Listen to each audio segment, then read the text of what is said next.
In this lecture, we'll learn that, like single replacement reactions, not all double replacement reactions will occur, and we will need to figure out which ones do. The driving force of a double replacement reaction is going to be one of the following: either the formation of a precipitate,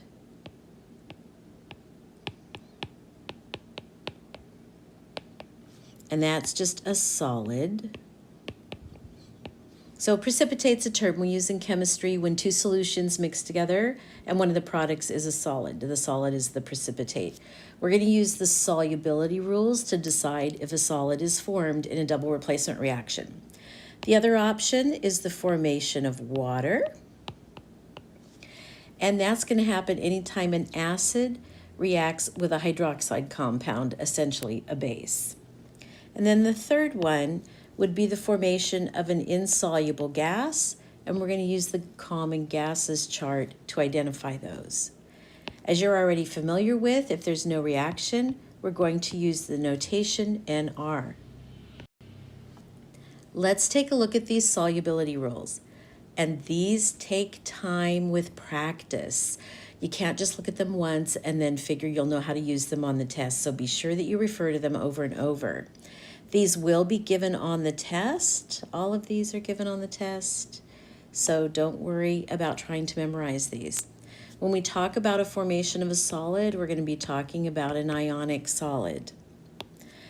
The rules, you're going to do your double replacement, and then you're going to look at your product formulas and then compare those to the rules. The first rule is in reference to cations, because it applies to group 1 elements and ammonium. Remember, that's our polyatomic cation. Those are always going to be soluble, which means they would be I did that wrong. Not a liquid. They're going to be aqueous. Okay, so they'll always be aqueous. Soluble is aqueous, insoluble is a solid. Pretty much, I believe, all the rest of these deal with anions. So you're going to have to look at the other half of the formula to decide. I know it's a little scribbly, anions. So let's consider, if you have a ionic compound and the anion is acetate or nitrate, it's going to be soluble, which is going to be AQ, aqueous. If it's anything from group 17 elements, and I wasn't sure whether I should call it group 7 or group 17, it's numbered differently on different periodic tables, except for F, so obviously it's in the column fluorine, chlorine, bromine, iodine. Those will be soluble, except, so then we start to run into exceptions, any that are paired with silver, mercury 1, or lead. So it does get very involved. You have to identify the anion, and then you have to start looking at what it's attached to. This next one, number 4, ionic compounds containing sulfates are soluble, so those would be aqueous. Again, we have an exception unless we see it paired with calcium, strontium, barium, silver, mercury 1, lead. We start to see some of the same players here. Step 5, hydroxides are soluble, meaning aqueous, but only with group 1 elements, which is weird because we already saw on the first rule anything with group 1 elements is soluble, or strontium. So let's see, are soluble only. So this one's quirky. I actually would cross out the AQ. What you want to recognize is that when hydroxides are involved, most of them are going to be solid. It's just those few exceptions, group 1 elements and strontium, that would be AQ, aqueous. And then rule number 6, assume all other ionic compounds are insoluble. That would be things like phosphates, carbonates, chromates. There's a number of different anions that we'll be looking at. So those are the rules. Let's try just looking at some formulas. Assuming a reaction's already occurred, we're looking at the products, and we want to decide, Are they soluble or insoluble? Here's our list. We'll just go through one by one. Na2CO3, that's got Na, which is a group 1 element, so rule number 1 applies, and that's going to be aqueous because it's going to be soluble. KCl is rule number 1, and that's aqueous. This third one, we've got Cl, and that would be rule 3. Ionic compounds containing group 17 elements are soluble, so we would be thinking aqueous, except those of silver, mercury, and lead, and we have lead. So this would actually be a solid. Next, we have strontium sulfate. Sulfate was not listed, oh, it is, okay. Sulfate's listed in rule 4. Oh, I forgot to put, this was rule 3. Rule 4, it's got sulfate. Ionic compounds containing sulfates are soluble except those of calcium, strontium, there's strontium. So it is not soluble, it is a solid. Calcium carbonate. Okay, I think this is one that's not in the list. We don't have carbonate anywhere in the list here. So it's got carbonate. We're going to go with rule 6, and we're going to say that that is a solid. Next, we have aluminum nitrate.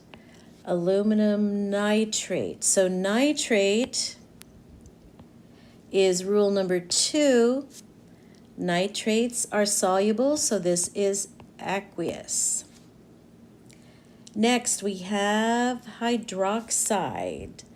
Hydroxide is rule number 5. I'm going to have to reuse a color, I guess. So hydroxide, rule 5. Hydroxides are soluble, which would be aqueous, only with group 1 elements and strontium. Well, this is Mg, so we're going to have to say that it's a solid. It is not soluble. That's part of the problem with this chart is it uses these terms soluble and insoluble, but when we get to the equation, we're using S for solid and AQ for aqueous. So that's why I just keep trying to emphasize solid or aqueous. Finally, we have the barium hydroxide, and we're going to say, again, rule 5, as a solid. So it'll take time practicing with this chart, but you do need to be able to read the chart and use it when you get to the test. What about the formation of water? The formation of water is always going to be with an acid, and we're just using this general formula HY, and with a base or a hydroxide compound, I call them bases, and that's got the OH.